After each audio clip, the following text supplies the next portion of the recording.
Hola Dorotea, ¿cómo estás? Bien, muchísimas gracias por aceptar la invitación y acompañarnos. Muy gracias a ustedes por la invitación. Vamos sin más. Felipe, ¿te parece empezar? Sí, por favor. Perfecto. Bueno, quiero agradecer mucho la presencia del subsecretario Yáñez a participar y al profesor Sebastián Herreros a estar con nosotros en esta inauguración del ciclo de política comercial. Asimismo, quiero aprovechar de felicitar y agradecer al profesor Felipe Muñoz por organizar este ciclo de política comercial que tendrá una serie de conferencias sobre los distintos temas relacionados con la política comercial. Voy a aprovechar unos minutos de hacer una pequeña introducción, después el profesor Herreros hará una visión más desde la CEPAL de lo mundial, desde él, pero un poco más desde su vinculación como oficial económico, donde nos hablará del mundo y la región, para después con el subsecretario Yáñez hablar sobre los desafíos en particular de nuestro país.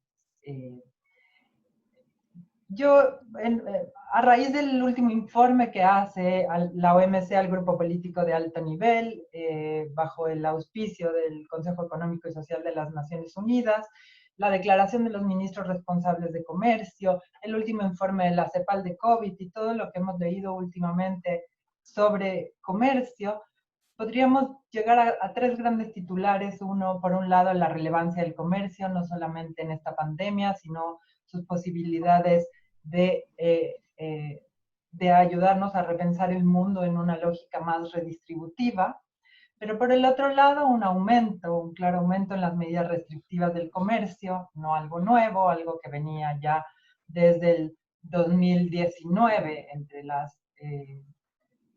las grandes economías, y por el otro lado la suspensión de las actividades del órgano de apelación con una vuelta que hemos visto hacia los nacionalismos, lo cual deriva en la relevancia de incorporar en los planes nacionales de desarrollo el comercio como una forma importante para ayudar a los gobiernos a cumplir con los objetivos de desarrollo sostenible, por lo cual es importante una política nacional clara y la garantía de una coordinación institucional eficaz, de lo que seguramente el subsecretario hará mención durante esta plática. En un momento de alta incertidumbre, todos sabemos que si algo nos rige hoy en día es la incertidumbre, en una pandemia que no tiene fronteras, que está relacionada mucho más directamente con la salud, más que con propiamente la economía en un primer plano, lo cual tendrá un impacto profundo en la caída del comercio. Ya hemos oído que la OMC estima hasta un posible 32%, y en el producto, en particular en áreas como turismo, pyme, inversión extranjera, lo cual tiene efectos devastadores sobre nuestra región, ya que tenemos una alta dependencia de ellos, y además una región donde las distancias políticas y de integración, digamos que no están en su mejor momento para cooperar. Y yo me gustaría mencionar cuatro grandes desafíos que hemos identificado. Por un lado, el primero, y es del que un poco nos estamos haciendo cargo, es que es necesario una mayor reflexión frente a esta realidad donde hay una tensión entre lo unilateral y lo multilateral. En realidad no solo está a raíz de esta pandemia, sino como ya Rodrigo lo ha señalado anteriormente, que somos testigos de tendencias existentes y agravadas. Una mayor reflexión que nos permita entender que si alguien en 1945, 1940, o 1994 incluso le hubiéramos dicho que China es el paladín del libre comercio y Estados Unidos nos está llamando a la vuelta al proteccionismo y a cerrar las fronteras, creería que claramente somos unos marcianos y no entendemos nada de la realidad. Una tensión que además impacta el sistema multilateral de comercio, impacta a la OMC, una OMC que ya venía complicada sin avances desde la ronda de Doha, con el paralizamiento del mecanismo de solución de controversias, la renuncia del director general, una organización que naciera en un contexto distinto, que naciera también con un objetivo de reactivar la economía y de la paz, víctima probablemente de su propio éxito también. Y aquí se nos plantean distintas preguntas que abordaremos a lo largo de los distintos seminarios, qué va a pasar con la OMC. Nosotros siempre recordamos que Félix Peña dice que el peor peligro de estas instituciones no es que desaparezcan, sino que puedan caer en una especie de inactividad, de obsolescencia, y no seamos capaces de evolucionar como a lo mejor en su momento fuimos capaces de evolucionar del GATT a la OMC. Es cierto que hay un alto consenso en la necesidad de reformar esta OMC, pero no cómo, ni qué, ni en qué momento. Tenemos varios desafíos, probablemente entre ellos, y el que en este momento también está más debatido, es qué va a pasar en las elecciones de Estados Unidos. ¿Va a ser Biden una opción muy distinta si es que gana en materia económica y comercial? ¿Qué va a pasar con los acuerdos bilaterales? ¿Qué va a pasar con esta cláusula que tiene el TEMEC o este nuevo NAFTA con México, que probablemente exija tomar algún tipo de posición entre China y Estados Unidos? ¿Va a seguir esta cláusula? ¿No va a seguir? ¿Qué es lo que va a pasar? El segundo desafío, y quizá el más difícil, es que hay que emparejar el campo, es decir, a este sistema multilateral que ya le rondaban algunas ideas al respecto sobre que el comercio no puede ser entendido en términos de precio y volumen, sino esos vínculos con el desarrollo. Esta pandemia ha revelado con mayor velocidad las enormes desigualdades en las que estamos viviendo todas las sociedades, y de ahí probablemente el mayor desafío que tengamos los países y los países en lo individual y en lo conjunto, es cómo conciliamos la apertura con una distribución más equitativa de los beneficios entre los países y las poblaciones, probablemente donde las ambiciones de crecimiento económico sean un poco más limitadas, y que haya una política comercial que tenga congruencia con la sociedad en la que queremos vivir y no la apertura probablemente como un fin en sí mismo. Cómo recuperamos esas confianzas en las ventajas que tiene el comercio. El tercero es conciliar lo global, la gobernanza nacional con lo global. Estamos siendo testigos de un balance entre el Estado y el mercado, probablemente en favor del primero, con estas dos tendencias que hemos visto. Por un lado, esta vuelta hacia adentro de las medidas fiscales, medidas restrictivas y de protección, y por otro lado, estos intentos de los países de volver a unirse y tratar de rescatar aquellos vínculos que se tenían. Y aquí las preguntas es cómo conciliamos estas medidas fiscales, cómo conciliamos estos subsidios, cómo manejamos el nuevo comercio digital, del cual también tendremos una conferencia sobre el DEPA, qué hacemos cómo abordamos la vacuna, cómo hacemos un bien público de la vacuna, cómo abordamos temas que son inherentemente multilaterales, como el cambio climático, la disminución en las brechas de género. El último desafío yo diría que es la confianza, la cooperación y defender la transparencia. La pandemia ha puesto un acento en una crisis importante de confianza que se ha manifestado en estas medidas individuales que hemos visto, y ha desafiado la confianza y la cooperación, que son quizá bases esenciales en el comercio. Por lo cual la transparencia es uno de los, quizá de los grandes valores que tenemos en nuestro sistema multilateral del comercio, el cual debe diseñar mecanismos que le permitan enfrentar la crisis como la que estemos pasando y nos ayuden, especialmente economías más pequeñas como la nuestra, a poder estar en una mejor posición frente a guerras comerciales como la que China y Estados Unidos en su momento han decidido librar, con una ausencia importante de un liderazgo que nos ayude a canalizar todo esto. Y lo que es claro es que el mundo necesita mayor cooperación y coordinación, sobre todo porque además parece que el COVID no es algo que se vaya a ir. Y la esperanza es que, por un lado, después de todas las crisis, el mundo parece haber tenido una vuelta al multilateralismo. Y dicen que en crisis es en el único momento donde la creatividad supera el conocimiento, así que esperamos que así sea. Eh, con esta introducción y con esperarlos en los demás, le dejo a Sebastián el piso.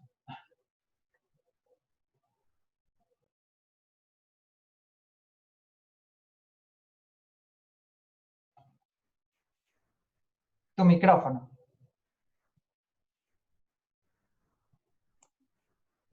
Ahora sí me escuchan. Sí, bueno, Sí, bien. ya, muy bien, muchas gracias, estimada Dorotea. En primer lugar, muchísimas gracias por la invitación a compartir esta conversación con ustedes sobre los desafíos del comercio mundial. Es siempre un placer y un privilegio para mí participar en las actividades del instituto, con el cual tengo una ligazón de varias décadas ya.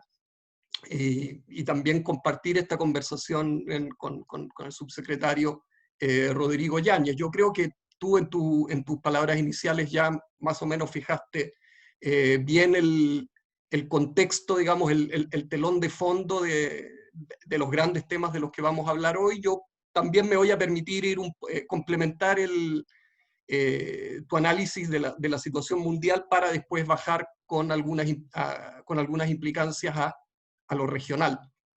Bueno, hoy estamos atravesando, esto es un lugar común a estas alturas, por un periodo de grandes turbulencias en todos los planos, económicas, políticas, geopolíticas, sanitarias.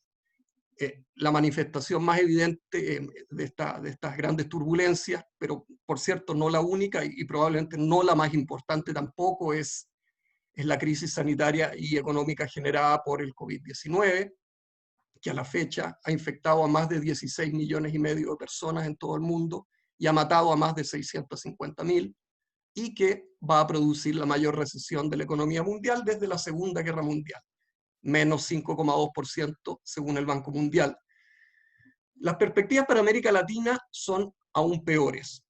La CEPAL ha proyectado hace pocos días una contracción del 9,1% en el producto de la región, que es catastrófico. Va a haber un fuerte aumento del desempleo del 8,1 en 2019, que ya era alto, a un 13,5 este año.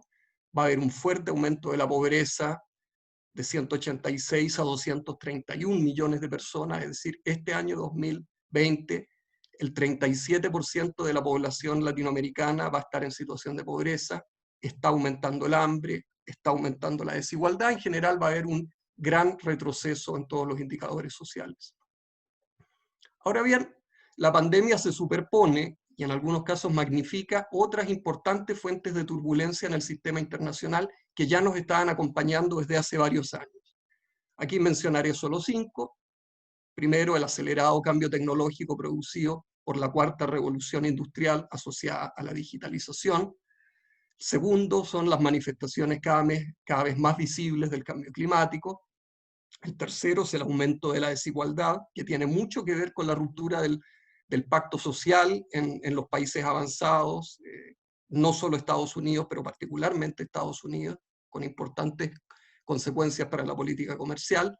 En cuarto lugar, el debilitamiento del multilateralismo, que por cierto no es solo el debilitamiento de la OMC, es el debilitamiento de la cooperación, del concepto de la cooperación multilateral, sean seguridad, sean desarme, sean cambio climático, sean migraciones y por cierto también en el comercio.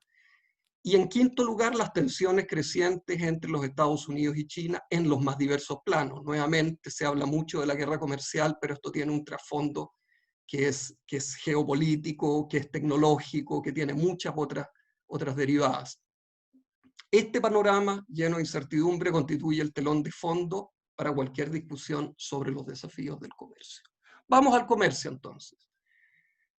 La irrupción del COVID-19 a comienzos de este año se produce en un contexto de debilitamiento del comercio mundial que se arrastra ya desde hace más de una década, desde la crisis financiera 2008-2009.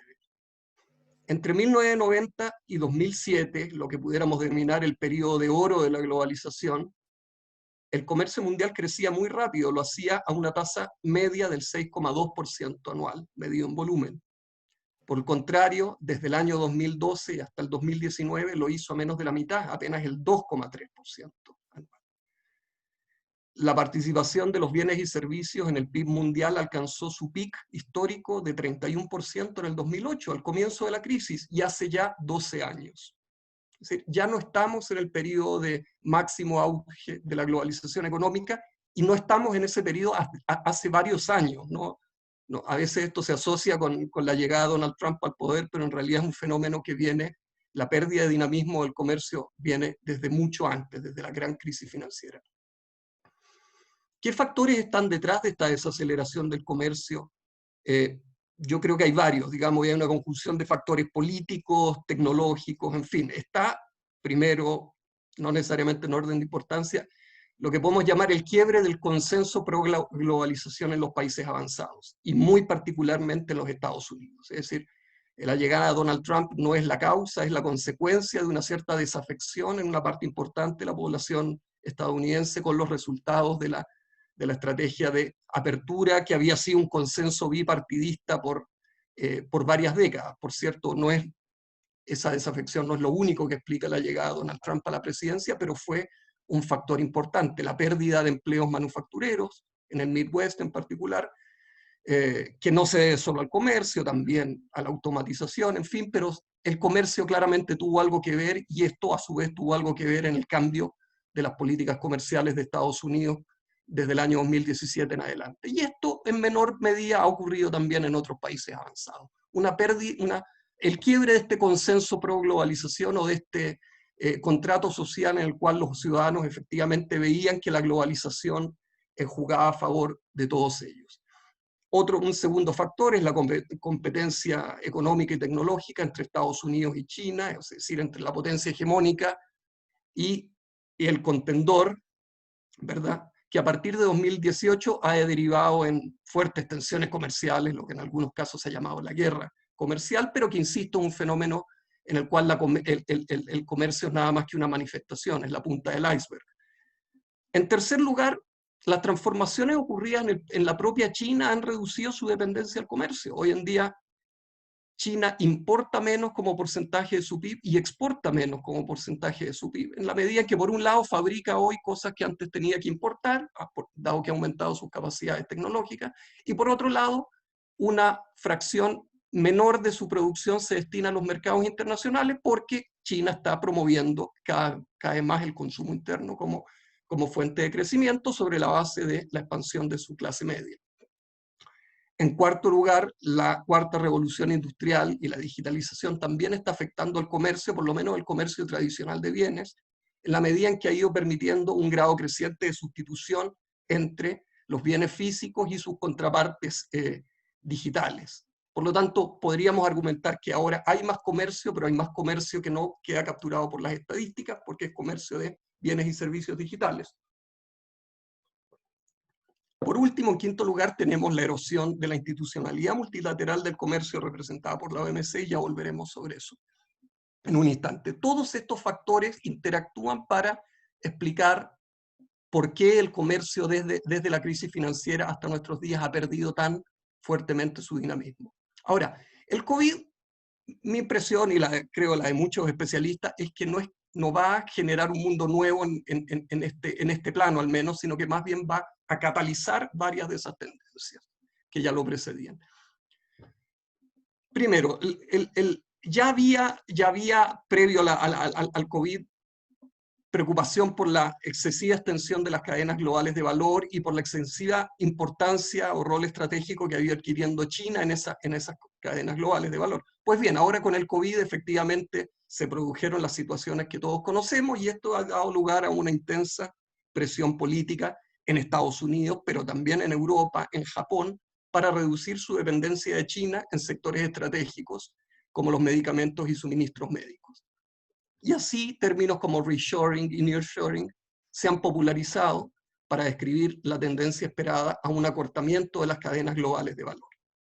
En el caso de América Latina, algunos países como México, como Costa Rica, República Dominicana, quizás algún otro país centroamericano, podrían beneficiarse de esta reconfiguración en la medida en que empresas principalmente estadounidenses salgan de China o reduzcan su exposición a China y trasladen parte de sus operaciones más cerca del mercado estadounidense, como puede ser México o Centroamérica. La pandemia también ha puesto de relieve el deterioro de la cooperación en materia comercial que observamos al menos desde los últimos años de la década pasada, y creo que la manifestación más evidente de esto ha sido la adopción de restricciones a la exportación de suministros médicos en más de 70 países, sin ningún intento de generar una respuesta coordinada, y sin considerar las consecuencias para aquellos países más pobres o tecnológicamente menos avanzados que son incapaces de autoabastecerse de esos productos esenciales. La OMC miró esto y, bueno, dijo, sí, esto es desafortunado, pero francamente no tuvo mayor capacidad de incidir en generar un cambio de comportamiento por parte de los países. La pandemia también ha reforzado la tendencia hacia la digitalización y la automatización del comercio y la producción, por dos vías, diría yo. Por un lado, las medidas de distanciamiento físico han resultado en un gran aumento del comercio electrónico de bienes y servicios. Creo que todos nosotros lo hemos experimentado en nuestras vidas en estos meses, y mucha gente que nunca había comprado nada electrónicamente, nuestros padres, nuestros abuelos, ahora lo están haciendo y lo van a seguir haciendo. Y por otro lado, las medidas de distanciamiento físico han impulsado fuertemente el teletrabajo, que también lo estamos viviendo todos los días, y en el mediano plazo debieran reforzar la tendencia hacia una automatización de los procesos productivos. Todo esto, por cierto, con grandes implicancias potenciales para el mundo del empleo y para la reconfiguración de las propias cadenas de valor. En un escenario de acortamiento de las redes internacionales de producción y con una OMC debilitada, resulta probable que los esfuerzos de los principales actores del comercio mundial se vuelquen hacia los acuerdos regionales en detrimento de los multilaterales. Y ya vemos algunos ejemplos en este sentido. Tenemos el nuevo tratado entre México, Estados Unidos y Canadá, el TEMEC o NAFTA 2.0, que entró en vigor el 1 de julio y que, como bien decía Dorotea, lo que busca es explícitamente reforzar la integración entre esos tres países y no con el resto del mundo, y particularmente no con China. Tenemos también el acuerdo alcanzado a fines de 2019 entre 15 países de la fábrica Asia, China, Japón, Corea, Australia, Nueva Zelanda y los 10 países de la ASEAN para conformar la Asociación Económica Integral Regional, o RCEP, que se firmaría supuestamente a finales de este año. Tenemos el Área Continental de Libre Comercio Africana, que también está teniendo bastante movimiento en estos días, y tenemos el propio TPP-11, del cual Chile es signatario.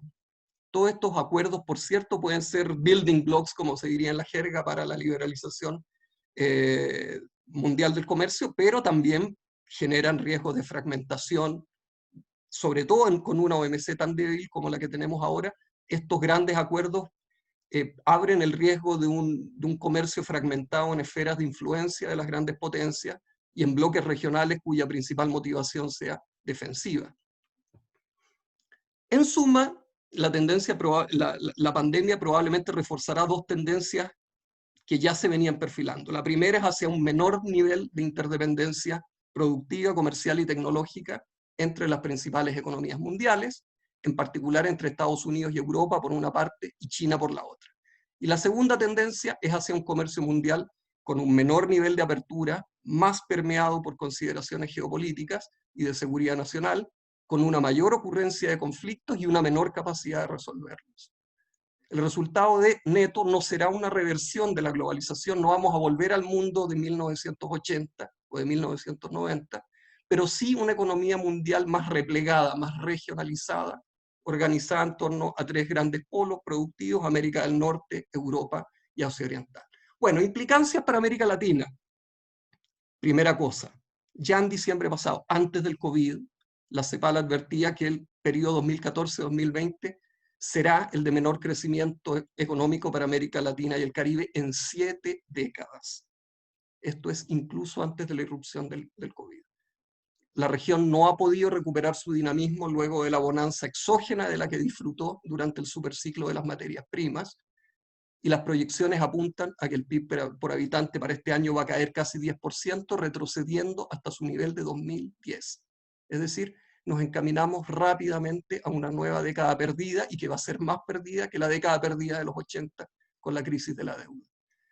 Este mal desempeño tiene mucho que ver con las carencias bien conocidas en nuestra estructura productiva y exportadora. Y un dato muy ilustrativo: la participación de América Latina en las exportaciones mundiales de bienes el año 2019 fue 5,6%, la misma que en 1968, hace 5 décadas. No hemos logrado reducir nuestra extrema dependencia de las materias primas, ni incorporarles valor ni conocimiento de modo significativo, reconociendo por supuesto que existen excepciones. Y es preciso reconocer que esta realidad no ha cambiado sustancialmente pese a la suscripción de tratados de libre comercio con las principales economías mundiales. La conclusión es obvia. Sin políticas industriales y tecnológicas más activas, difícilmente podremos elevar la sofisticación de nuestra canasta exportadora. La evidencia histórica es concluyente al respecto. Para terminar, algunas palabras sobre la integración. En un contexto mundial más incierto, más proteccionista y más regionalizado, la integración regional debe desempeñar un papel clave en las estrategias de salida de la crisis en América Latina. El mercado latinoamericano, y esto la CEPAL lo ha evidenciado en una infinidad de estudios, es el más importante para las exportaciones industriales, es el más importante para las pymes exportadoras y es el más importante para la diversificación productiva, que a su vez es indispensable para el desarrollo.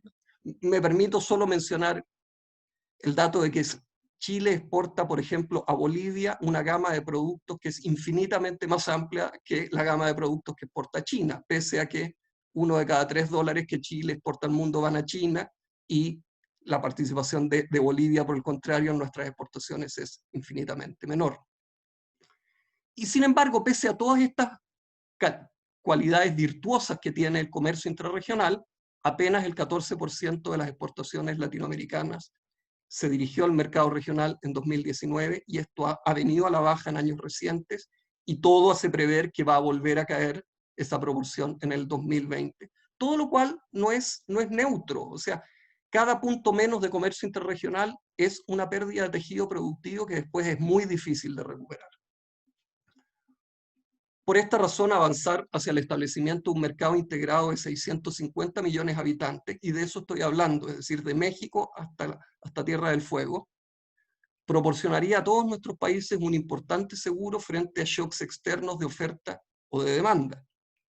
Asimismo, permitiría generar la escala que se requiere para fortalecer industrias estratégicas como las farmacéuticas o las de insumos médicos, que requieren grandes inversiones y por lo tanto para ser rentables requieren operar en una escala grande.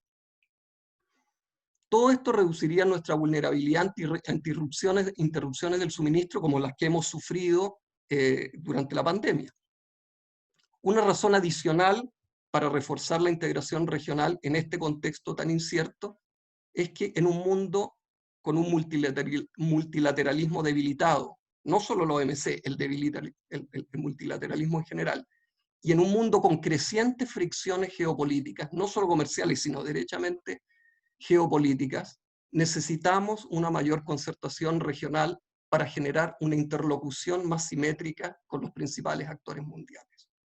Yo creo que este punto es crucial para evitar tener que caer en alineamientos forzados. Y aquí estoy hablando claramente de las crecientes tensiones entre Estados Unidos y China y cómo esas tensiones se están trasladando a América Latina en aspectos como el trazado de los cables submarinos, qué empresas se van a adjudicar las redes inalámbricas 5G, si es que los países de la región van a participar o no en la iniciativa de la Franja de la Ruta, qué va a ocurrir con la elección del presidente del BID, etc. Si no nos alineamos, si no nos concertamos regionalmente y cada uno trata de resolver las cosas de manera individual, nos vamos a ver arrastrados a una dinámica en la que no nos queremos ver arrastrados, que es tener que elegir entre nuestros principales dos partners. En suma, por lo tanto, el llamado que yo diría no es a cerrarnos al resto del mundo, sino a reducir las barreras que aún persisten entre nuestros propios países.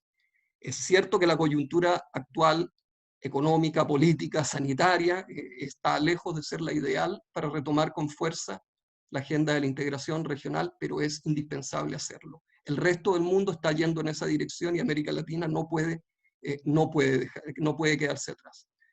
Y esto operativamente me parece que se traduce principalmente en un concepto que es el de la convergencia entre la Alianza del Pacífico y el Mercosur, simplemente porque son los dos bloques más grandes y por lo tanto lo que puedan hacer estos bloques en materia de convergencia inevitablemente va a tener un efecto arrastre y demostración hacia el resto de la región. Sin embargo, me parece que sigue siendo una gran asignatura pendiente y que habría que buscar cómo reimprimirle dinamismo como parte de las estrategias de salida la crisis. Esas serían mis reflexiones, Dorotea, y bueno, muchas gracias por su atención. Muchas gracias, Sebastián. Agradezco mucho tu participación. Y ahora, subsecretario Yáñez, reitero nuestro agradecimiento por aceptar a ambos. Así que lo dejo y les agradezco a todos que empiecen a hacer sus preguntas en el chat, que es generalmente lo más fácil para que puedan ir preguntando. Gracias, subsecretario. Gracias, Dorotea. Yo tengo una presentación muy breve y un poco por la introducción que ya muy bien tú has hecho y los comentarios de Sebastián, voy a pasar rápido por algunas. Me avisan nomás si es que no pueden ver la presentación, pero entiendo que la están pudiendo ver. Ahora, solamente como para dar un contexto, esos son un poco las fotos del año pasado respecto del rendimiento de nuestros 29 acuerdos comerciales. Está claro el beneficio que han significado en diversificación de la canasta y también en el crecimiento de empresas exportadoras que se han duplicado desde el año 90 a la fecha, y evidentemente que tenemos también una tarea importante hacia adelante y un poco parte de los desafíos que también quiero visibilizar. Me parece súper importante, Dorotea, y quiero agradecer la invitación, porque estos espacios, sobre todo a propósito de un ciclo que ustedes están iniciando de diálogo, se lo merece nuestra política comercial. En lo que se viene especialmente, este es un tema que requiere mucha cohesión y por lo tanto el diálogo, el intercambio de visiones respecto de política comercial en relación con la sociedad civil es algo que hemos nosotros querido fortalecer mucho y por lo tanto más que bienvenidos estas instancias también desde la academia para poder escuchar visiones distintas. Por eso también me parece muy interesante el espacio que se abra a continuación de estas presentaciones. Nuevamente, eso es solamente la foto del año pasado, pero recalcar que bueno, el cobre sigue siendo importante, representó el 48% del total. El año pasado tuvimos sí ciertos máximos históricos en exportaciones no cobre, a propósito de, por ejemplo, el salmón, y seguimos avanzando muy fuertemente en el espacio de servicios. Chile es un país que se ha desarrollado y ha desarrollado sus exportaciones principalmente a propósito de materias primas, como lo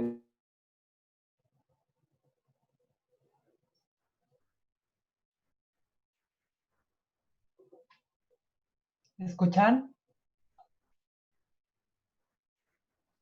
No se escucha. Subsecretario, subsecretario. Se quedó sin No se sonido. escucha. No se Catherine, me parece que algo le pasa al subsecretario.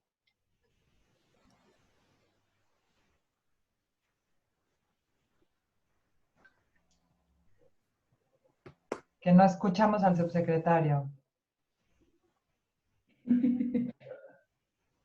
A mí me escuchan.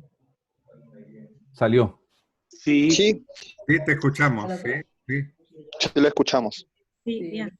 Sí. Algo pasó, ¿no? Sí, ahora sí, ahora se escucha. Escucha, Parece que yo subsecretario. había abierto una ventana, por si acaso, ¿no? Parece que yo había abierto una ventana. ¿Volvió el subsecretario? Ah, se le cayó el Zoom al subsecretario. Estoy acá yo, pero no sé si me ¿Ah, escuchan. usted está? Sí, Ya, ahora lo escuchamos. Es que Catherine me pone que se había caído el Zoom. sí, no se había caído efectivamente. Pero es la Ahora. presentación, ¿cierto? Sí, sí. Sí, Vale. se ve. Estaba comentando Estamos los listos. acuerdos en el Congreso y un poco a propósito de la integración regional, la puesta al día que se ha hecho con una visión de Estado, yo diría, de llevar al AC35 hacia esas disciplinas que hoy día no teníamos o que hacía falta actualizar, y lo hicimos con Argentina y Uruguay en negociaciones durante el gobierno anterior y que se aprobaron en el Congreso en este gobierno.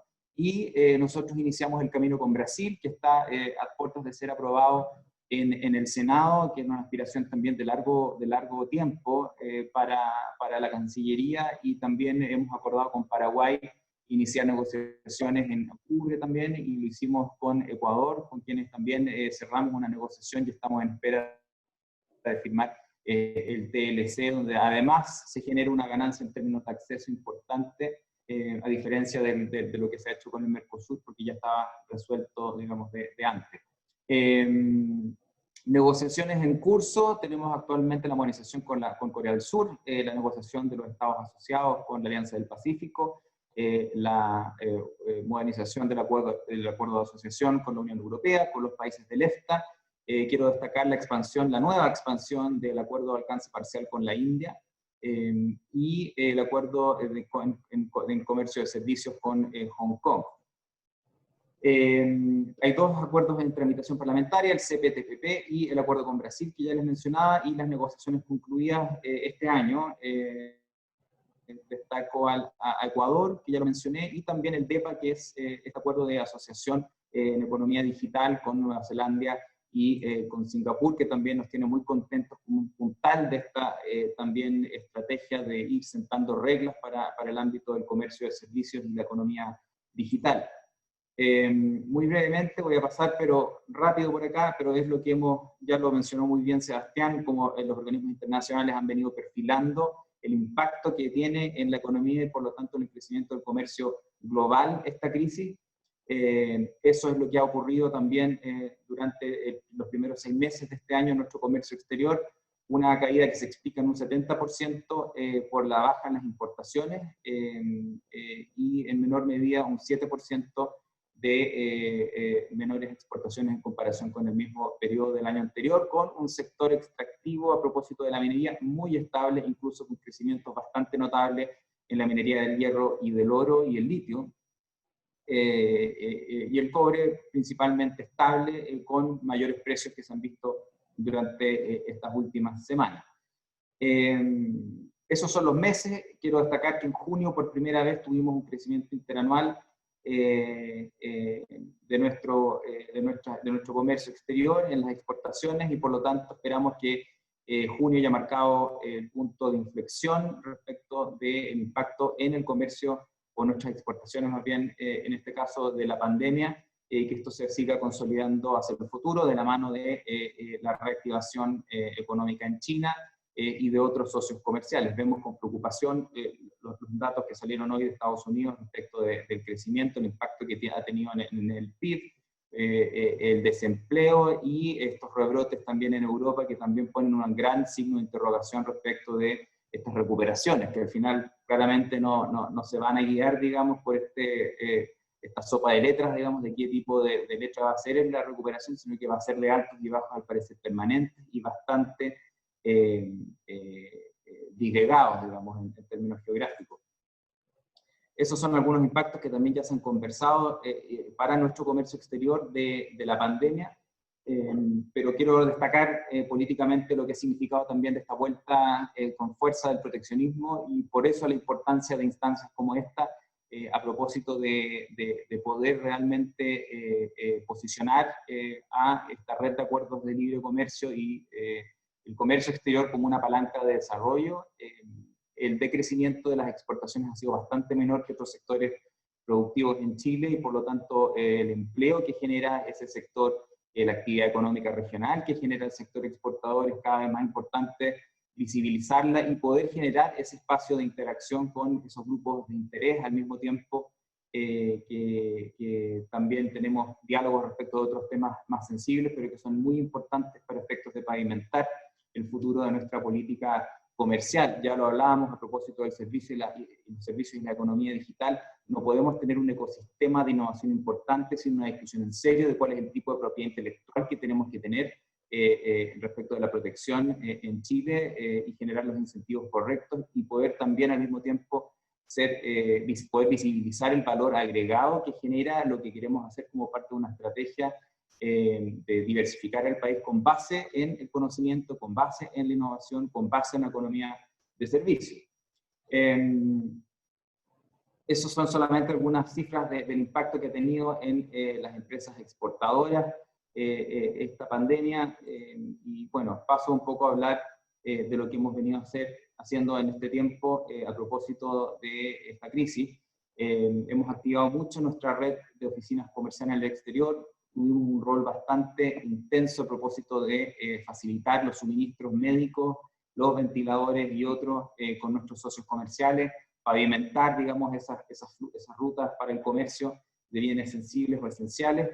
Pero también en el ámbito multilateral hemos dado pasos importantes, no solamente en bienes de primera necesidad, sino que con el comercio en general, en la OMC a propósito de alimentos o productos agrícolas, con socios comerciales como Singapur, Nueva Zelanda. Más recientemente también nos sumamos a una declaración donde Corea y otros países del Asia-Pacífico también nos ponemos de acuerdo en reglas de facilitación de comercio a propósito de esta pandemia, y un poco ir reforzando el mensaje de que evidentemente existe un impacto, como lo decía Sebastián, en las cadenas globales de valor, en las cadenas de suministro.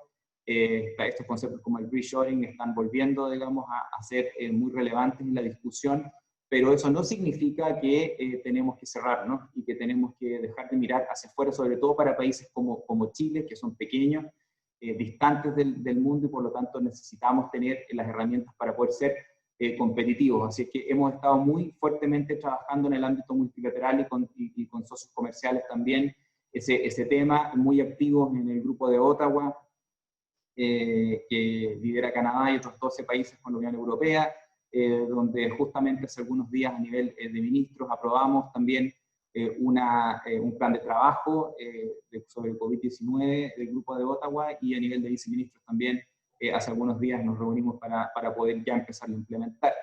Y bueno, esos otros herramientas que ya les comentaba.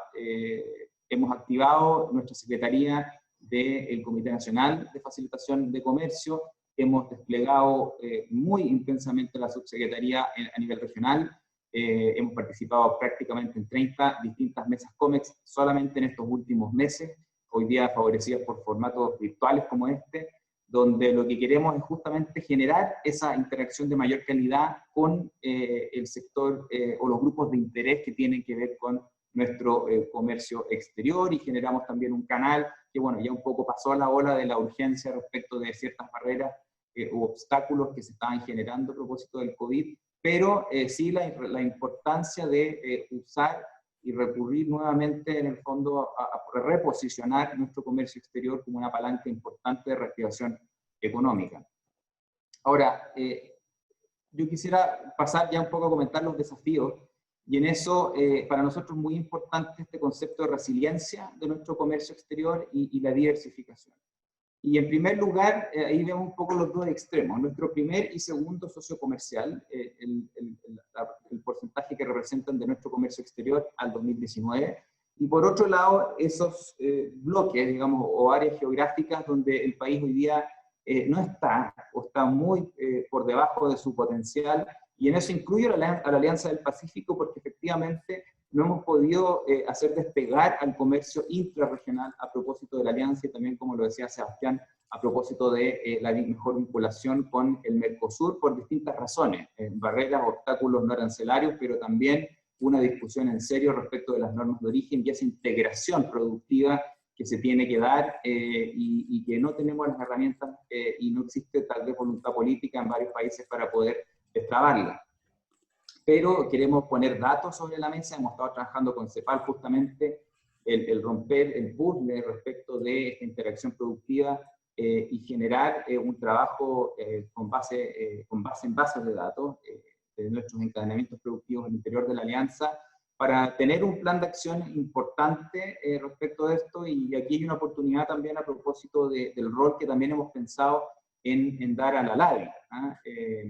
Creo que ahí es importante poder revisar también el rol que está cumpliendo la organización, aprovechando también que hay una elección de secretario general y estamos en contacto también con distintas partes. Pero volviendo a esto, nosotros tenemos una agenda de diversificación que en lo geográfico tiene que ver con la India, y destaco la negociación que se reanuda ahora, vamos a tener una segunda ronda con la India en agosto, como parte de esta agenda de nuevos mercados estratégicos que vemos para la diversificación.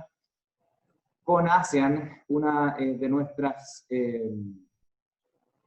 objetivos es tener un marco más estándar en términos comerciales con todos los países de ASEAN, y hemos venido conversando la posibilidad de sumarnos al acuerdo que ya tienen con Nueva Zelanda y Singapur, el ANZTA, y mientras tanto también seguimos avanzando bilateralmente en la implementación de acuerdos como el CEPA con Indonesia, pero también dentro de lo que se puede y cuando existen, digamos, disposiciones de avanzar en ciertas listas bilateralmente con otros países. Pero nuestro gran objetivo es tener una estrategia, ya somos socios de desarrollo de ASEAN, y tener una agenda concreta también en lo político que facilite este acercamiento comercial. Hemos generado bastante apoyo respecto a esta idea del ANZFTA, donde tenemos el apoyo explícito de Nueva Zelanda, pero bueno, estamos en un trabajo ahí de convencer a todos los socios comerciales de podernos sumar, y vamos a mantener esto como parte de nuestra agenda de negociaciones. Con la Unión Económica Euroasiática, donde participa Rusia, esto se ha convertido en un mercado muy importante para nosotros también diversificar nuestra matriz energética, y por otro lado también nuestras exportaciones de alimentos. Necesitamos, ojalá, que la Unión nos incorpore dentro de la próxima oleada, digamos, horneada de negociaciones comerciales, y ese es hoy día nuestro objetivo, y hemos desplegado con el sector privado una estrategia con los 5 países de la Unión Económica Euroasiática y con las autoridades rusas. En el caso del MENA, en Egipto y Marruecos estamos ya desplegando los trabajos de estudios de factibilidad para avanzar en negociaciones comerciales, un acuerdo de libre comercio en el caso de Egipto, y una profundización del acuerdo con Marruecos, y con los países del Consejo de Cooperación del Golfo también tenemos pendiente la firma de un MOU en espera de que vuelva la situación un poco más a la normalidad. En la Alianza del Pacífico está la negociación con los estados asociados de la Alianza, que esperamos poder tener también resultados de aquí a la cumbre. La Alianza, nuestra presencia pro tempore se extendió hasta diciembre de este año, y la cumbre por lo tanto va a ser allí, y bueno, estamos pensando y mirando a su objetivo, porque tenemos también en el pipeline a Ecuador y a Corea del Sur como parte de nuevas negociaciones. En el punto 2, el multilateralismo en lo comercial y la integración, principalmente a propósito de nuestra presidencia pro tempore de la Alianza del Pacífico. Esta coyuntura nos llevó a trabajar muy activamente. Ya han sesionado virtualmente 210 grupos de trabajo, hemos tenido 3 reuniones de alto nivel a nivel de viceministros, 10 reuniones de coordinadores nacionales, y tenemos un plan de trabajo COVID donde justamente hay un tema de encadenamientos productivos a propósito de insumos de primera necesidad. Establecimos un fondo de cooperación de $1 millón que se redestinó a iniciativas de COVID para justamente impulsar a las pymes del turismo, en particular, que es un sector muy golpeado a propósito de esta crisis, y también facilitación de comercio, donde pese a que 2 socios comerciales han establecido ciertas restricciones a la exportación, hemos generado un diálogo para que eso no nos afecte como socios de la alianza, y también un diálogo permanente para poder resolver problemas. En ese sentido, también el tercer eje que hemos planteado es el multilateralismo con base en la OMC. Quiero ahí destacar nuestro rol en el grupo de Ottawa. Nosotros estamos evidentemente muy preocupados de fortalecer al sistema multilateral de comercio, que siga siendo transparente y que tenga mayor transparencia, que sea más previsible, no discriminatorio y abierto.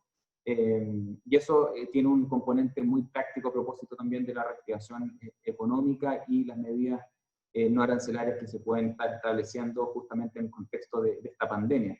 En el grupo de Ottawa, nosotros hemos justamente fortalecido los 3 pilares de la OMC. Estamos muy preocupados del restablecimiento del órgano de apelación, y en ese sentido quiero destacar el Multi-Party Interim Arrangement, el MPIA, donde somos parte, junto con más de 20 otros países y miembros de la OMC. Y bueno, ahí veo a Alejandro Jara conectado, y bueno, a nosotros Alejandro lo presentamos como candidato, miembro de este cuerpo, digamos, de apelación, o en arbitraje en apelación, perdón, y está muy bien aspectada, digamos, la elección de Alejandro, así es que esperamos mañana tener buenas noticias confirmando algo que ya hemos venido construyendo desde hace un tiempo, pero que de alguna manera marca también una reacción de Chile de ser parte del sistema, de ser muy proactivo en la búsqueda de soluciones y de trabajar, digamos, mecanismos situaciones como esta a través de mecanismos interinos como el MPIA.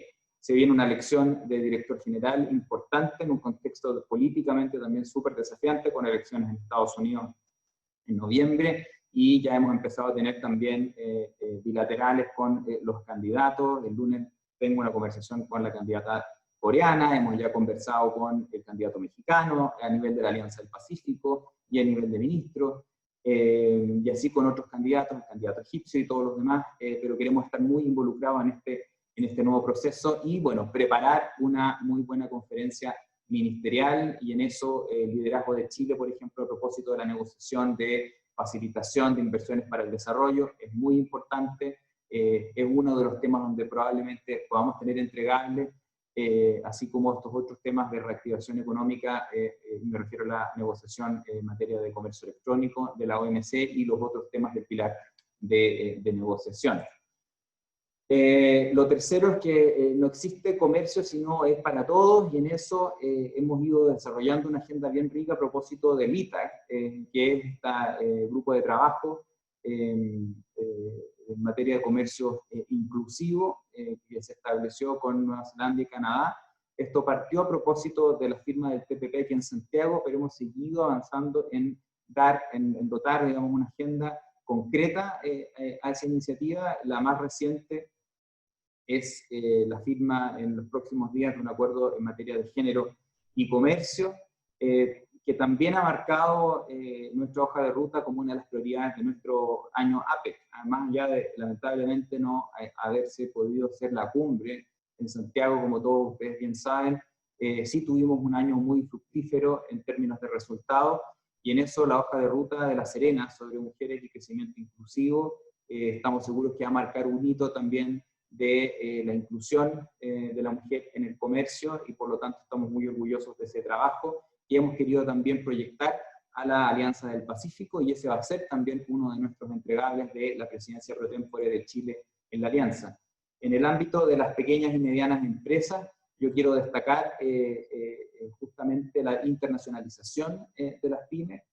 Para nosotros es fundamental el acceso de las pymes a los beneficios comerciales, y por lo tanto el difundir de mejor manera los acuerdos comerciales y los problemas y desafíos que se establecen. En la Alianza del Pacífico nos hemos propuesto la reactivación económica de las pymes como un tema central, y por eso es que hemos estado trabajando mucho con el BID, con la CAF, a propósito de medidas financieras y no financieras que contribuyan a apoyar a lo que hemos venido haciendo a propósito de las pymes, y ahora con mayor fuerza en este contexto de reactivación económica que tiene que tener a las pymes en el centro. Y cómo no hablar de la digitalización de las pequeñas y medianas empresas y las reglas que tengan para poder operar con certeza, y ahí está el trabajo que hemos venido haciendo con el DEPAC y otras iniciativas que les voy a mencionar un poco más adelante. En facilitación de comercio hemos estado aceptando en el contexto de esta pandemia también copias de certificados que se tramitan físicamente por digitales, pero queremos que eso se mantenga. Hemos ido subiendo la velocidad de la implementación y la interconexión de nuestras ventanillas únicas en el marco de la Alianza del Pacífico, pero también en el marco de APEC, en un piloto que ya tenemos andando con Perú, Nueva Zelanda y con Singapur. Y bueno, el trabajo de ProChile evidentemente importante para las pymes y el desarrollo de un plan piloto regional desde SUPREI con 3 regiones, Coquimbo, Valparaíso y Los Ríos, a propósito de este trabajo con el ecosistema regional vinculado al comercio exterior. La academia, el sector exportador, la sociedad civil, el gobierno regional. Necesitamos tener una sola agenda y poder bajar, digamos, el trabajo de nuestra política comercial a las regiones, y en eso hemos estado en estas decenas de reuniones de trabajo que hemos tenido con cada una de las regiones de Chile. Un ejemplo de eso es justamente en el marco de la economía digital, en el caso de Los Ríos, una articulación con nuestros sectorialistas de ProChile, de la SUPREI, de otros servicios y ministerios a propósito de economía, o para más bien industrias creativas, por ejemplo. Y se han presentado inquietudes, por ejemplo, lo que hablamos a propósito de áreas de propiedad intelectual, regulación, marco legal, visas, acceso aduanero, etcétera, y por lo tanto hemos empezado a generar ya instrumentos customizados, digamos, a esas necesidades específicas de nicho. Estamos haciendo un taller en materia de propiedad intelectual para el 19 de agosto, donde vamos a justamente conversar de cuál es la agenda que tenemos que tener y también resolver las inquietudes que se puedan tener. Con Valparaíso hemos hecho lo mismo a propósito de certificación de origen, certificaciones sanitarias electrónicas, el tema del apostillado, que son cosas muy pequeñas, pero que tienen un impacto muy importante para que las pymes, por ejemplo, una pyme hoy día, si se quiere acceder a una ventaja, o más bien no pagar impuestos en el mercado de destino, tiene que acreditar que su domicilio está en Chile. Ese documento tiene que entregarlo apostillado, y la apostilla se tiene que hacer aquí en Teatinos 180, en Santiago, sea de donde sea el interesado. Y una medida que hemos establecido es digitalizar esa medida y entregar la copia que exige la ley a través de alguna de las oficinas de ProChile, y por lo tanto estas pequeñas, grandes cosas son las que surgen en las mesas COMEX y que van alimentando esta agenda donde nosotros queremos que cada vez más seamos pauteados, por así decirlo, de los grupos de interés y los usuarios de los acuerdos comerciales que tiene el país. Otro desafío es el aprovechamiento de la digitalización, ya lo mencionaba a propósito del DEPA, y acá esta reactivación económica que queremos acompañar de reglas, y no solamente en la satisfacción de la demanda interna, sino que también en la exportación de servicios y productos digitales, y por lo tanto, cómo digitalizamos, internacionalizamos a las pymes, identificamos y reducimos esas barreras a la economía digital. Lo estamos trabajando también con un enfoque de integración regional, que tiene una proyección natural en la Alianza del Pacífico, que queremos que sea uno de nuestros grandes entregables de diciembre de este año, la creación de un mercado digital regional en la Alianza del Pacífico, donde buscamos desarrollar ese ecosistema donde no haya barreras al flujo de datos. Creemos que el crecimiento del comercio intraalianza tiene que ir de la mano de, por un lado, un mejor aprovechamiento o identificación de esas cadenas de integración, pero también de la economía digital y el comercio de servicios. Entonces, ya tuvimos un taller con el ministro de Comercio de Colombia hace algunos días y el Centro para la Cuarta Revolución Industrial del UEF en Medellín, con el BID para esto. En el fondo, tener un primer proyecto de Cuarta Revolución Industrial de la Alianza y al mismo tiempo crear un mercado digital regional en la Alianza, que está viendo nuestra nueva división de servicios y economía digital acá en Subrey.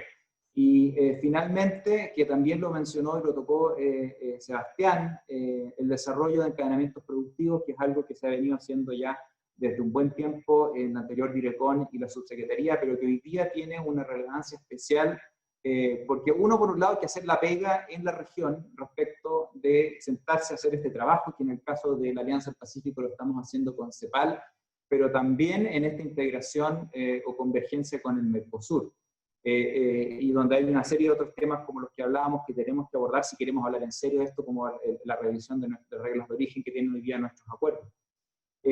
Pero la guerra comercial, la pandemia está generando también un fenómeno de movimiento de estas fábricas globales, de cadenas donde el país hoy día participa, y tenemos que estar preparados para poder tener las puertas abiertas en esos países o mercados de destino donde se están desplazando estas cadenas, pero al mismo tiempo también ver dónde nos insertamos. Y creemos que una herramienta muy potente de inserción en las cadenas va a ser el comercio de servicios, por estas fortalezas que tenemos como país, donde hemos venido desarrollando distintos servicios de última tecnología y con mucho capital avanzado, con base en estas industrias más extractivas, digamos, pero que existen también en otras partes del mundo, y donde también generamos una suerte de soft power como Chile de conocimiento, y que es muy atractivo para la India, para los países de la Comisión Económica Euroasiática. Ese es un activo tremendamente importante y que estamos trabajando también con el sector privado, porque necesitamos que ellos también sean articuladores de poder llevar a las pymes, a quienes prestan servicios,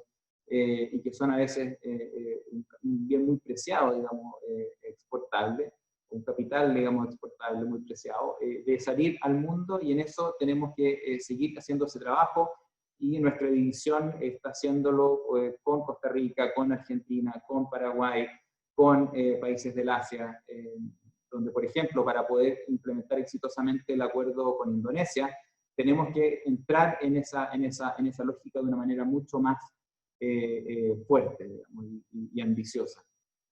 Así es que en eso también quiero destacar que el acuerdo con Brasil, que está en el Senado por primera vez, incorpora un capítulo sobre cadenas globales de valor, lo estamos haciendo también y lo hicimos ya en nuestra negociación con Ecuador, y esto es algo que para nosotros llegó para quedarse, pero llevarlo también a su nueva dimensión, así es que estamos muy contentos y entusiastas de poder seguir trabajando en eso, porque además en este contexto se está dando un fenómeno que tenemos que ser muy diligentes, proactivos, de poder identificar, seguir y reaccionar, desde las herramientas de la política comercial de Chile, pero también desde un punto de vista también de implementación de lo que ya hay, y hacer un mejor trabajo, y en eso para nosotros es muy importante juntar el potencial, el trabajo con la academia, el trabajo con el sector privado y la capacidad que tenemos todos de generar inteligencia, de generar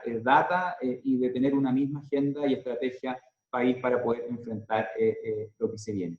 Así que eso es lo que quería compartir con ustedes. Espero no haberme alargado demasiado, pero muchísimas gracias y encantado de poder compartir, intercambiar ideas, preguntas y lo que estime. Muchas gracias, Dorotea. Muchas gracias, subsecretario, por una completa imagen. Y vamos a tener preguntas. ¿Les parece a los panelistas si leemos 4 preguntas y luego tiene cada uno un rato? Me indican que hasta las 12 está bien, subsecretario, que estemos respondiendo. Sí, no hay problema. Perfecto. La primera pregunta es de Mario Benavente, sobre el debilitamiento del ámbito multilateral y de la OMC. Pregunta cuál debe ser el enfoque de los países en vías de desarrollo, en especial de América Latina, y cómo diversificar la canasta exportadora incorporando mayor valor en un mercado ya no global, sino fragmentado con el dominio de las principales superpotencias. Querida Anita Novik pregunta, para los 2 panelistas, ¿le gustaría que hablaran más de cómo vinculan la agenda económica internacional con la agenda doméstica en temas de inclusión y sustentabilidad? Diego Alvarado pregunta, ¿qué se puede hacer para lograr una integración entre el Mercosur y la Alianza del Pacífico, dado que la forma en que funcionan ambas alianzas es significativamente opuestas en lo que se refiere a proteccionismo y apertura comercial? Hay muchas preguntas, así que es difícil agruparlas. Paulo pregunta, ¿cómo ha afectado a nuestras exportaciones los casos reportados de COVID en ciertos productos? Y finalmente Gustavo nos señala que falta un liderazgo convincente en la región, ni Brasil ni México, las economías más grandes, toman la iniciativa. Me imagino que Gustavo quiere saber si hay alguna posibilidad de algún tipo de liderazgo convincente en la región.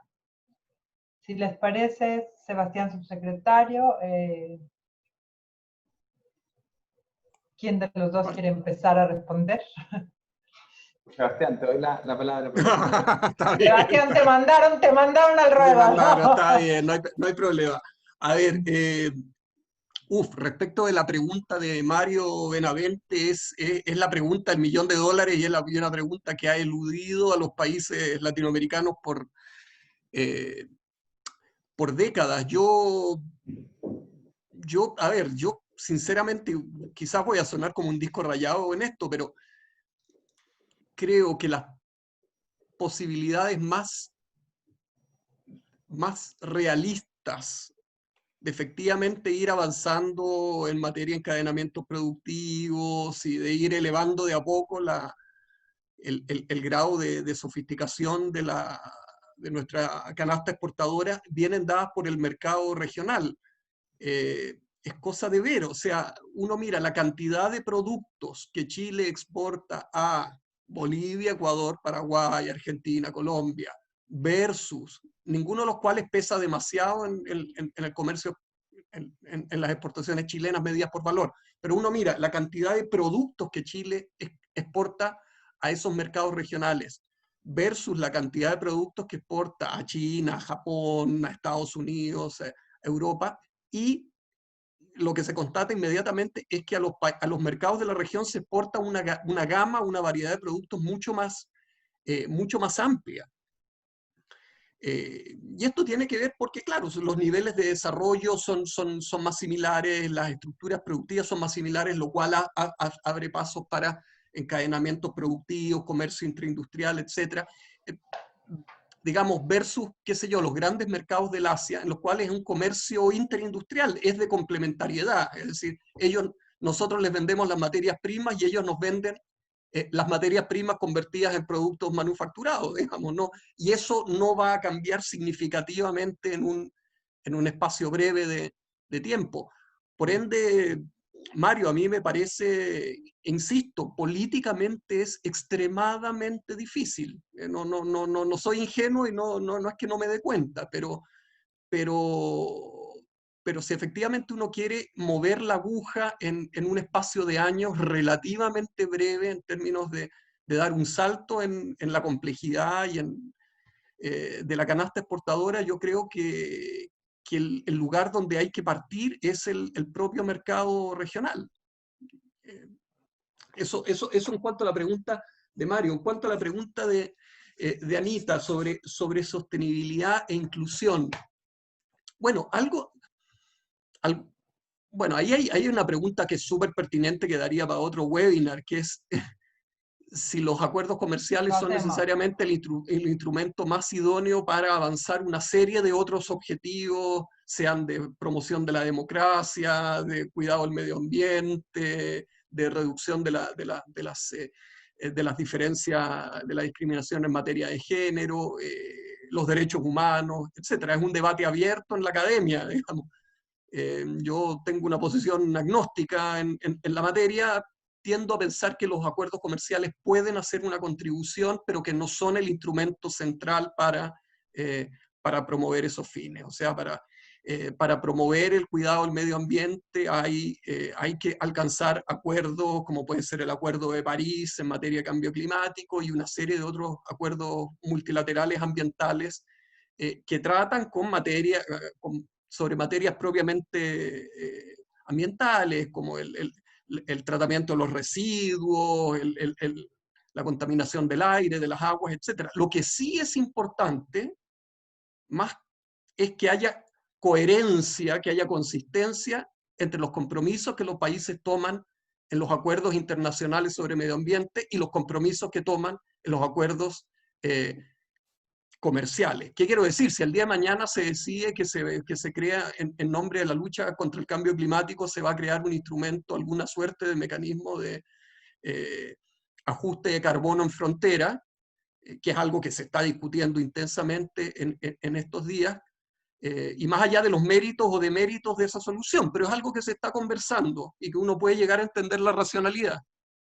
Pues bien, si el día de mañana se llegara a crear ese instrumento en el marco de las negociaciones del Acuerdo de París, y después nos encontramos con que un país lleva un mecanismo de este tipo a una controversia en la OMC y la OMC declara que el mecanismo es contrario a las reglas multilaterales porque discrimina, no cumple con la nación más favorecida y demás, claramente ahí estaríamos en una situación muy evidente de falta de diálogo o falta de coherencia entre ambos regímenes, el ambiental y el comercial. Entonces, esto lo doy solo a manera de ejemplo, insisto, no se entienda que yo tengo una opinión personalmente favorable en cuanto a mecanismos de este tipo, pero es cierto que es algo que está en la conversación.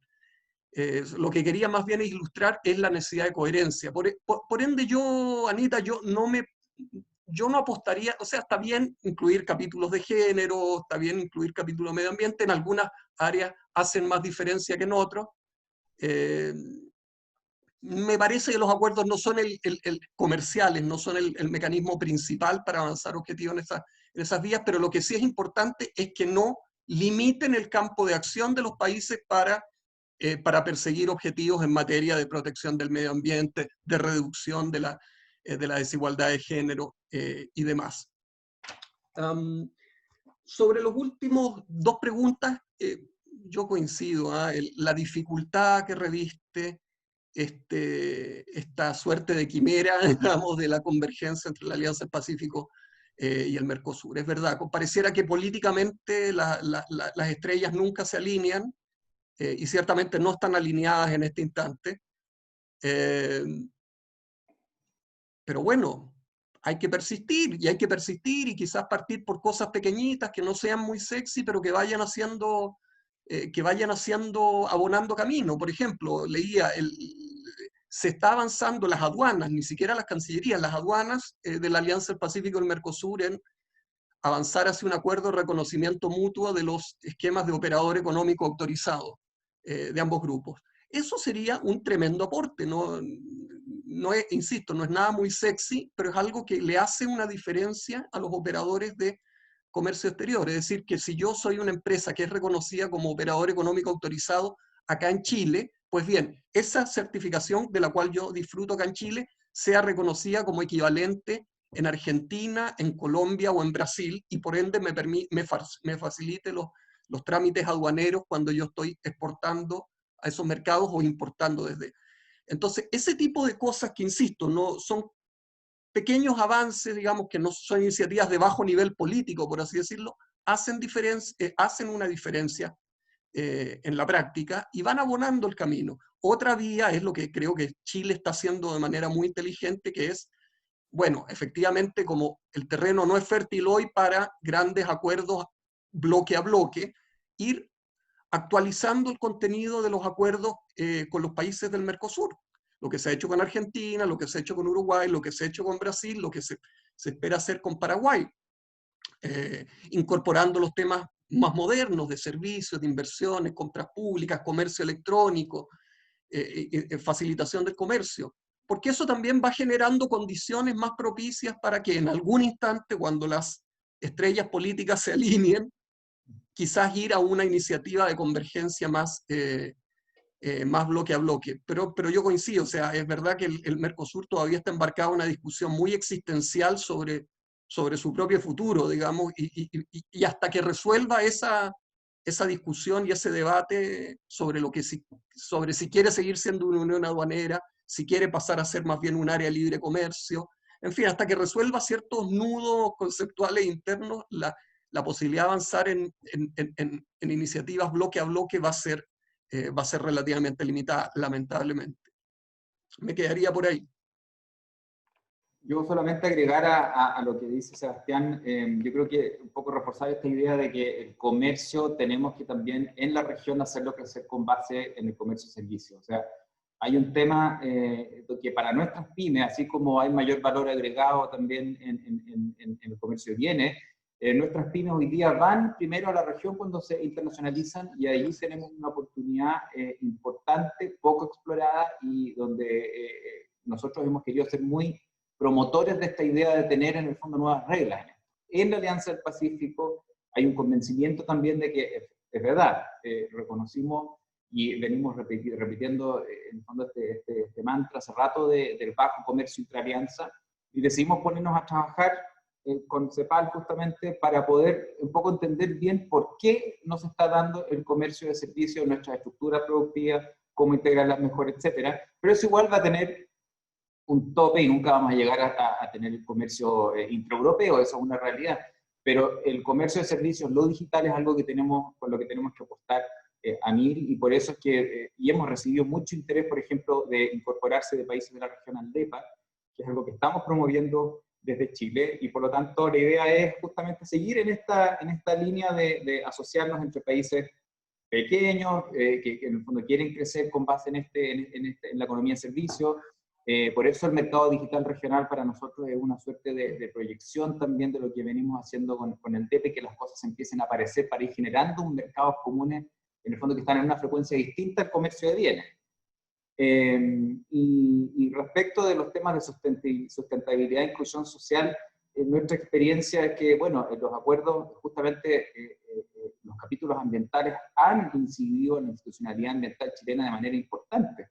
Y eso es un resultado no menor, pero también uno de los desafíos que tenemos es justamente cómo poder hacer que nuestro comercio fluya cuando empezamos a tener mayores costos regulatorios, requisitos regulatorios, y el ejemplo de la Unión Europea es súper relevante a propósito de la asociación.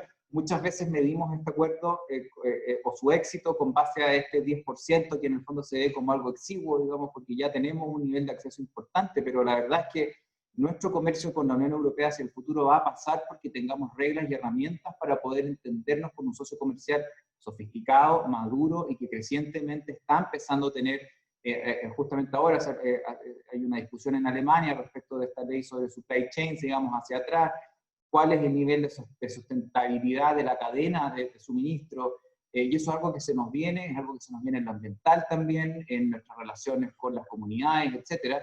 Y en nuestras negociaciones tenemos que tener esa mirada en que la inclusión y la sustentabilidad no es solamente un tema de principio, sino que también es un tema bien práctico y que puede constituirse en una barrera para nuestro comercio. Entonces, estas negociaciones, sobre todo los países con Europa, tienen ese foco. Son un desafío en términos de acceso, es verdad, pero también son una oportunidad de poder tener mejores herramientas para poder navegar en este contexto más desafiante regulatorio, por así decirlo, del comercio con la Unión Europea o con países de ese tipo.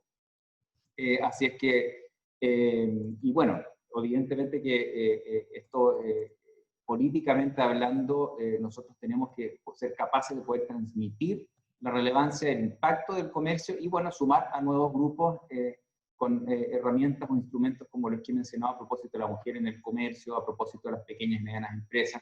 Nuestras negociaciones tienen capítulos de PYME, el TEPA tiene también ese enfoque, el acuerdo con Brasil tiene ese enfoque, y bueno, hay cosas que están en el texto de un acuerdo, pero otra cosa es efectivamente implementarlos de verdad, que no queden en letra muerta y hacer la pega, digamos. Y eso es lo que queremos hacer, por ejemplo, en el caso de la alianza.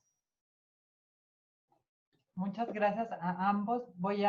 Siento mucho si no hago justicia a las siguientes preguntas, porque leerlas todas haría que quede mucha gente fuera, así que voy a tratar de agruparlas y dirigirlas probablemente a cada uno. La primera a Sebastián, que ya la mencionaste un poco, pero a la luz del informe del Banco Mundial, donde el Banco Mundial dice que nosotros en realidad suscribimos mucho más profundos compromisos con potencias que lo que hacemos entre nosotros mismos, ¿tú crees que habría que revisar los acuerdos regionales y en qué área? Para el subsecretario le preguntan los mecanismos que se manejan para integrar en la sociedad civil, uno de los cuales, debo decir, y agradezco la participación del instituto en ellos. Hay una pregunta del TPP que probablemente ambos puedan abordar, pero va más dirigida a Sebastián sobre del embajador Portales, a la luz de los 3 bloques que Sebastián mencionó, América del Norte, Europa y Asia, donde Chile queda fuera, probablemente si consideras que suscribir, ratificar el TPP-11, el CPTPP, pueda ser un second best a pesar de la desviación del comercio, la desviación que esto pueda generar. Para el subsecretario de la profesora Alicia Froman, según datos de ProChile, el número de empresas y de productos exportados no ha variado en más de una década. ¿Por qué? Y si considera que esto relativiza el éxito de la política comercial. Y probablemente donde voy a tener que cerrar para que tengan tiempo nuestros panelistas, y lo siento mucho, pero en las siguientes van a poder, es el Rebolledo, donde señala que el panorama político en Chile sobre este consenso que había en los beneficios de la apertura ha cambiado mucho en los últimos años, que probablemente esto haya sido más evidente en el TPP o en el TLC con Brasil, y es probable que en el proceso constitucional se discuta sobre el rol del Congreso y el arreglo, y si podrían arrojar alguna opinión al respecto.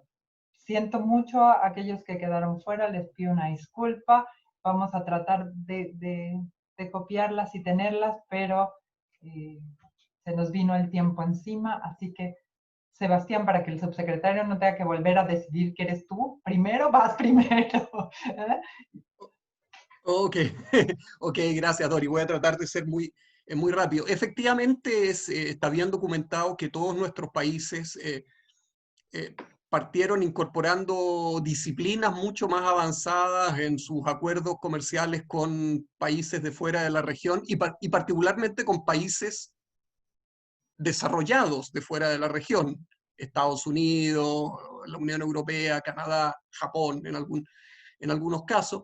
Y claro, eso no es completamente sorprendente porque son países, qué sé yo, el comercio de servicios, la propiedad intelectual, y eso sigue siendo cierto hoy, pero lo era mucho más 20 años atrás, eran temas en los cuales Estados Unidos, Europa o Japón tenían un interés ofensivo mucho más marcado que nuestros países, digamos, porque son economías más sofisticadas, con más intensidad en innovación, más en el mundo de los intangibles, las patentes, etc. Entonces, desde luego, tenían un interés muy evidente en meter propiedad intelectual, servicio. También eran economías que eran y siguen siendo grandes inversionistas extranjeros y por ende tenían interés en incluir capítulos con disciplinas muy estrictas de protección de la inversión extranjera, y lo mismo corre con el comercio digital y demás.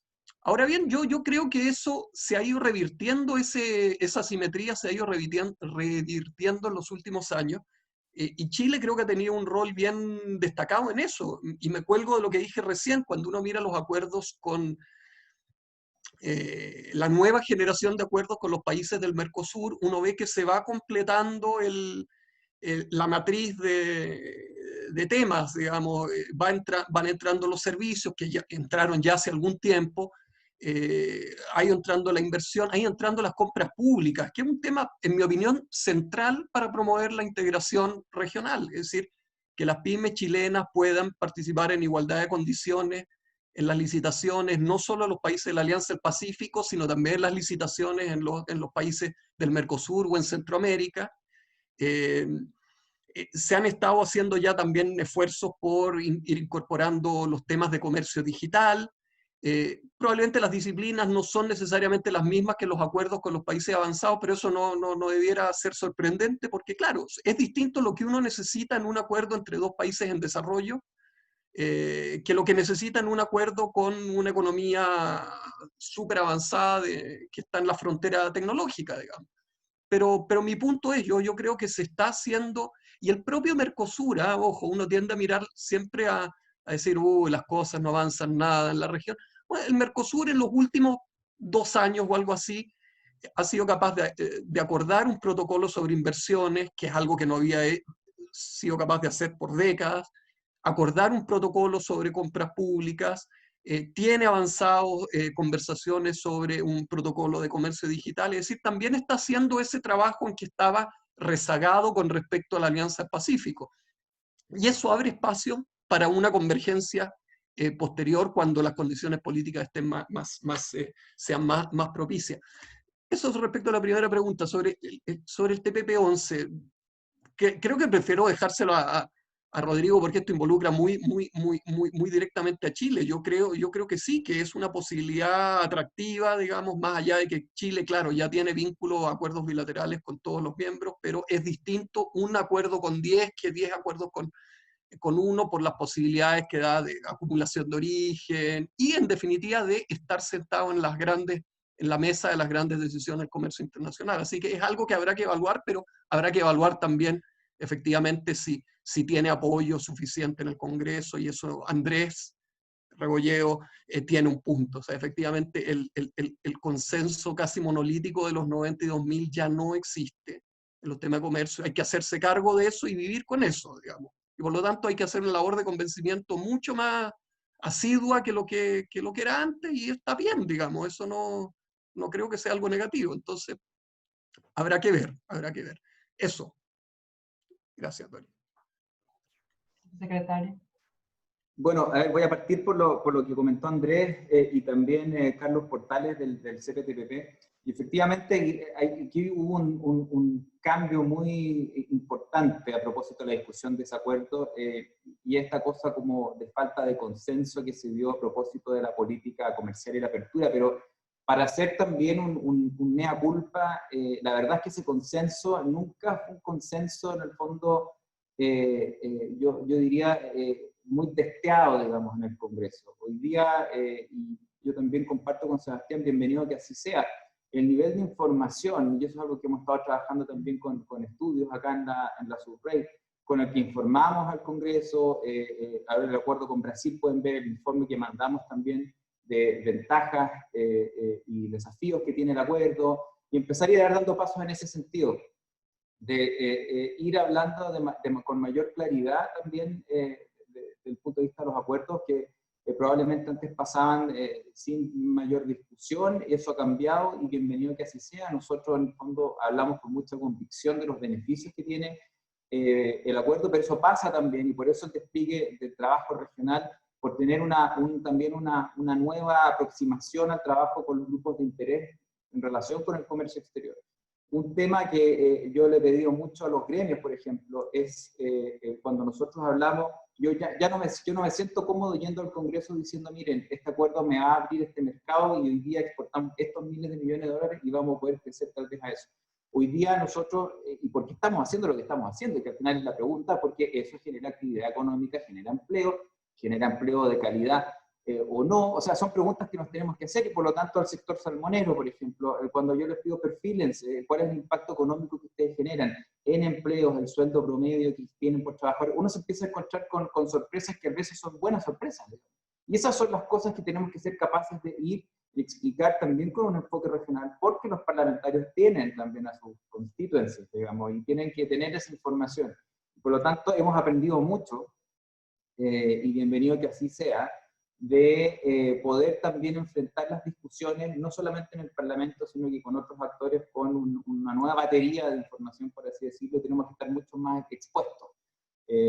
Con la sociedad civil, por ejemplo, no solamente el Consejo del que hablaba y que integra Dorotea y otras personas también, probablemente aquí conectadas, sino que los cuartos adjuntos, por ejemplo. Hoy día, desde marzo, incluso antes de la pandemia, definimos que todos los cuartos adjuntos fueran también en formato virtual y publicitados en nuestras redes sociales, y hemos tenido una participación de 90 personas en los cuartos adjuntos, en las negociaciones con la UE, con esta. Nunca se ha visto eso, y no era factible tampoco hacerlo físicamente.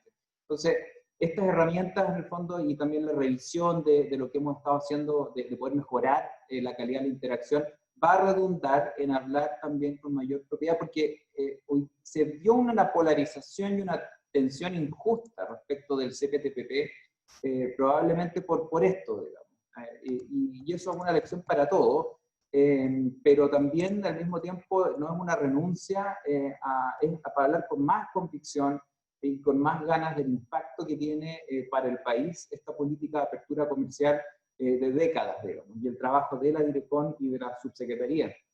Entonces, efectivamente el CPTPP hoy día, más que nunca, tiene la importancia de diversificar y apostar importantemente en ciertos países como el sudeste asiático, por mejorar, digamos, nuestro acceso. Con Vietnam ya teníamos todo claro que más de 1000 productos tienen una ganancia arancelaria muy importante frente a lo que tenemos en el TLC, y Vietnam hoy día se ha ido consolidando junto con Malasia y otros países de la región como Indonesia como un beneficiario, digamos, de este movimiento de fábricas y de cadenas, y por lo tanto hay una herramienta para poder beneficiarnos mejor con eso. Pero también otras fábricas globales como la India.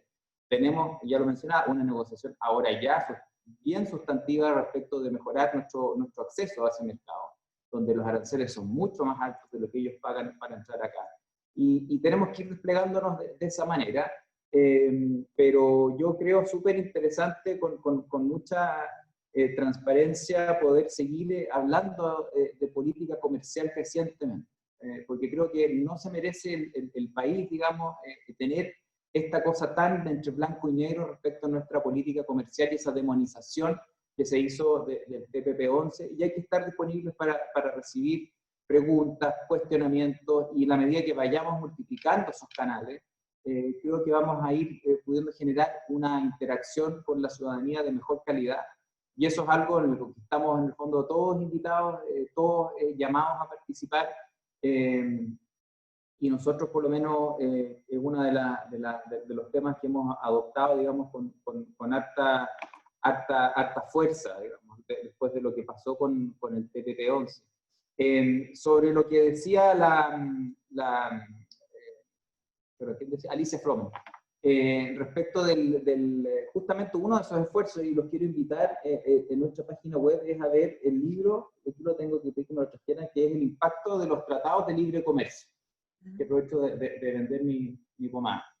Y que es súper importante porque lo actualizamos anualmente, y hay una nueva edición, pero que dice de manera bien clara justamente la evolución de lo que ha significado el número de productos y servicios exportados, países de destino, el valor de las exportaciones y las empresas exportadoras, El 2018 tuvimos un año récord de exportaciones y claro, o sea, no necesariamente el fenómeno de que las empresas crezcan explosivamente significa que está estancado el comercio, porque efectivamente ha ido creciendo de una manera importante. El 2018 fue un año récord de nuestras exportaciones y se ha visto impactada desde la guerra comercial y ahora con la pandemia con los números que ya comentábamos, pero no creo que uno pueda sacar una conclusión de un fracaso de la política comercial, pero eso no quita que efectivamente tenemos desafíos importantes de hacer crecer y actuar de una manera mucho más articulada para efectos de las oportunidades que tenemos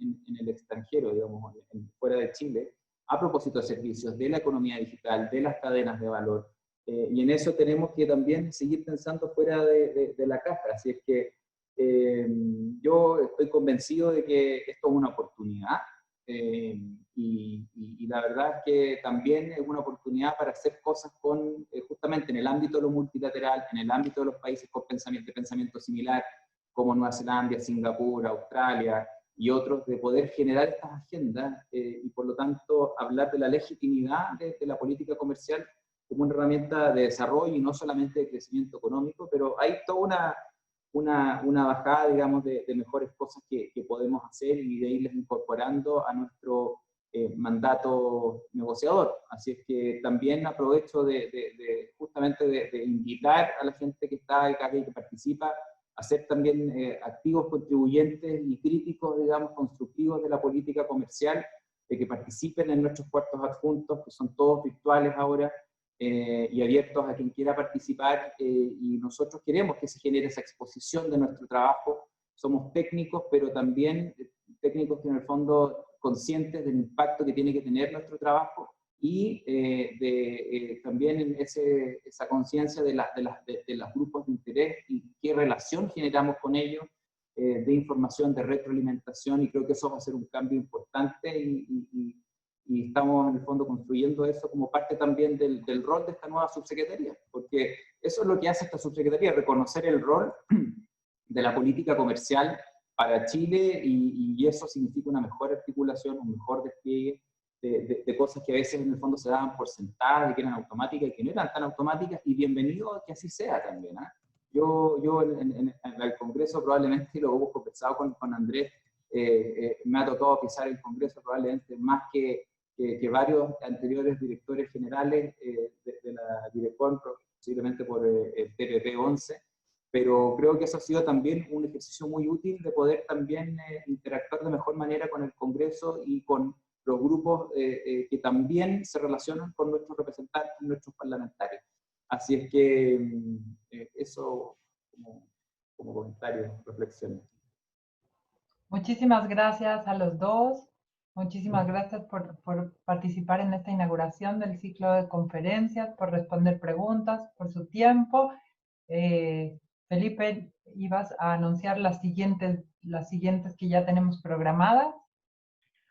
Sí, bueno, agradecer a todos, todas por su participación, por esta oportunidad, al subsecretario Sebastián por participar en esta primera sesión, y dejar a todos invitados por el chat. Están los links, vamos a mandar correos, como tomando lo que decía el subsecretario. La idea de esto es que en un ciclo poder conversar sobre política comercial, y en ese sentido ya tenemos programados para dos temas para las próximas semanas. Esto se va a repetir todos los jueves a las 12:30. Primero, el tema de DEPA y comercio digital, con María Elena Lee de la subsecretaría y George Lever de la Cámara de Comercio.